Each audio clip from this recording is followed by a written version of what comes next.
আসসালামু আলাইকুম এভরিওয়ান, কি অবস্থা সবার? আশা করি সবাই ভালো আছেন। তো আপনাদের দয়ায় আমিও ভালো আছি। আজকের ভিডিওতে কথা বলবো সাহিব 2 নাম্বার পর্বটি অলরেডি আপলোড হয়ে গেছে। তাহলে আপনারা অবশ্যই নিশ্চিতভাবে বসে আছেন যে 3 নাম্বার পর্বটি কবে আপলোড করা হবে। তো সেই সকল বিষয় নিয়ে আজকের ভিডিওতে জানিয়ে দেওয়া হবে।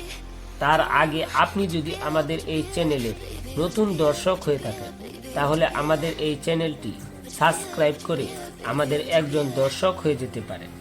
আপনি যদি আমাদের এই চ্যানেলটি সাবস্ক্রাইব করে রাখেন তাহলে আগে থেকে সব তথ্য জানতে পারবেন। আর এই সাহেব 3 নাম্বার পর্বটি আগামী বৃহস্পতিবার দুপুর 12টায় আপলোড করা হবে। তো আজকে এই পর্যন্ত, সবাই ভালো থাকবেন। আসসালামু আলাইকুম, ধন্যবাদ সবাইকে।